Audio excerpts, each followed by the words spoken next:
एक घर, चार लाशें और 5 कत्ल। ये कैसे मुमकिन था, लेकिन ऐसा हुआ है। वाराणसी में गुप्ता परिवार के 5 लोगों की हत्या कर दी जाती है। यह हत्याकांड की उलझी हुई खौफनाक कहानी है, जिसमें पुलिस वालों की इस केस को सॉल्व करते करते पसीने छूट जाते हैं। जब एक ही घर के 4 लोगों के मर्डर की खबर फैली तो पूरे वाराणसी में लोग खौफ में आ गए कि आखिर ऐसा कैसे हो सकता है। वाराणसी में मंगलवार को भदेनी की संकरी गलियों और पत्थर की इमारतों पर सूरज की रोशनी पड़ती है और सुबह हो जाती है। चारों तरफ चहल पहल का माहौल था, लेकिन एक घर में खौफनाक सन्नाटा पसरा हुआ था। यह भेलपुर के बीचों बीच गुप्ता परिवार का घर था। वहाँ रहने वाली नीतू गुप्ता और उनके 3 बच्चों की लाशें पड़ी हुई थी। उनके शरीर मानो खून से सनकर जम गए थे। हर बॉडी पर एक एक गोली का निशान भी था, जो उनकी जिंदगी के आखिरी पलों की खौफनाक कहानी की तरफ इशारा कर रहा था। घर पर गुप्ता परिवार की 4 लाशें पड़ी थी, नीतू गुप्ता और उनके 3 बच्चे। लेकिन नीतू गुप्ता का पति और उन बच्चों का पापा राजेंद्र गुप्ता, घर का मुखिया, वो कहीं लापता था। राजेंद्र गुप्ता अपने आसपास के एरिया में फेमस था, क्योंकि सालों पहले उस पर खानदानी जायदाद को लेकर हुए झगड़े में अपने ही भाई कृष्णा और उसकी पत्नी मंजू का कत्ल करने का आरोप लगा था। उसके हाथ परिवार के खून से रंगे थे और यह बात शहर में रह रहे लोगों को भी याद थी।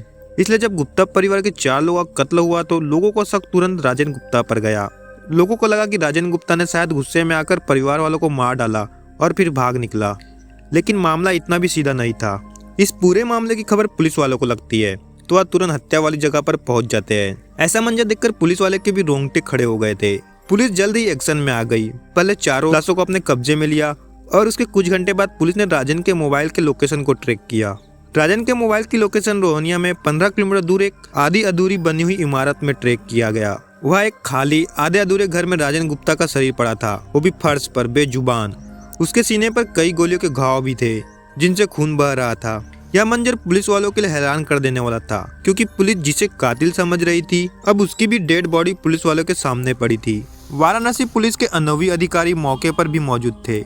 वह हैरान होकर मौके वारदात पर खड़े थे। पुलिस वालों के मन में यह सवाल उठ रहे थे कि शरीर पर 3 गोलियों के निशान, कोई हथियार नहीं, ना ही हाथापाई के कोई सबूत।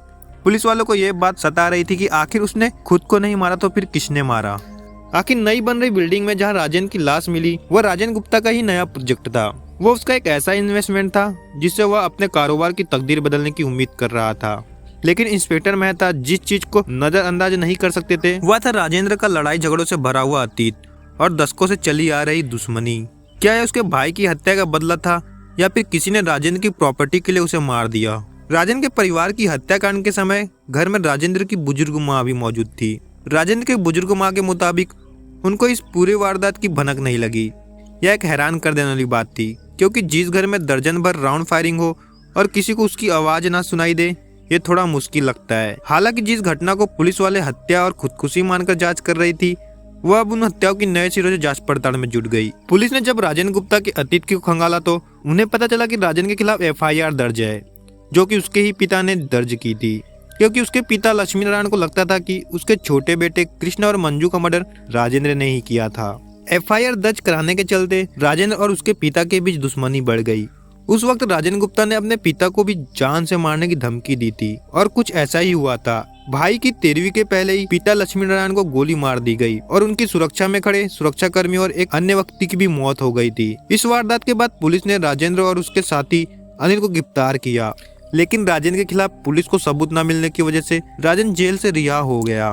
बाहर आने के बाद उसने पूरी संपत्ति पर अकेले कब्जा कर लिया था। मंगलवार की घटना के बाद पुलिस राजेंद्र गुप्ता की लोकेशन टेस्ट करते हुए शहर के रोहनिया क्षेत्र में आने वाले रामपुर लाठिया पहुंची, जहां राजेंद्र का नया मकान है। लेकिन वह राजेंद्र का शव लहूलुहान हालत में बिस्तर पर पड़ा मिला। पुलिस अपनी इस थ्योरी पर चलना चाह रही थी कि परिवार के चारों सदस्यों की हत्या करने के बाद राजेंद्र ने 15 किलोमीटर दूर जाकर खुदकुशी कर ली होगी। लेकिन हालात को देखते हुए यह भी नहीं लग रहा था कि राजेंद्र ने खुदकुशी की होगी, क्योंकि राजेंद्र का शव बिस्तर पर पड़ा मिला था और बिस्तर पूरी तरह से मच्छरदानी से कवर था। वही खूंटी पर राजेंद्र की कमीज टंगी थी और तो और राजेंद्र के सीने और सिर के दाहिने कनपट्टी पर बुलेट इंजरी के निशान दिखाई पड़ रहे थे।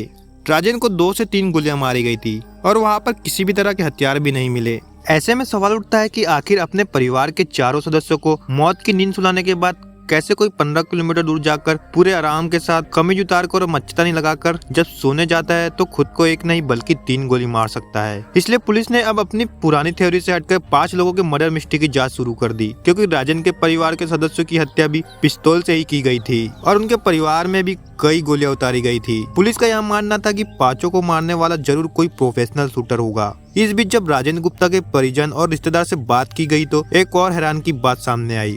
घटना के दौरान राजेंद्र की मां शारदा देवी घर में ही मौजूद थी, लेकिन उन्हें अपनी बहू और 2 पोते और एक पोती की हत्या की भनक नहीं लगी। इस घटना की जांच करते करते पुलिस को 10 दिन हो गए, लेकिन वाराणसी पुलिस को राजेंद्र गुप्ता और उसके पूरे परिवार की हत्या के 10 दिन बाद भी कोई ठोस सबूत नहीं हाथ लगा। पुलिस के पास फिलहाल एक गवाह जो कि राजेंद्र की मां और एक 80 के दशक की फिल्मों की कहानी के तौर पर बदले की मर्डर थ्योरी है। पुलिस को ऐसा लग रहा था कि इन सब मर्डर के पीछे राजेंद्र का भतीजा आरोपी है। वाराणसी पुलिस के ऊपर एक सॉफ्टवेयर डेवलपर भारी पड़ रहा था। राजेंद्र गुप्ता के परिवार के सामूहिक हत्याकांड में पुलिस 30 साल के विशाल उर्फ विक्की को 5 हत्याओं के लिए जिम्मेदार बता रही है, लेकिन विक्की के खिलाफ कोई ठोस सबूत नहीं है। राजेंद्र की मां शारदा देवी के बयान के अतिरिक्त पुलिस के पास कोई और ठोस सबूत नहीं था।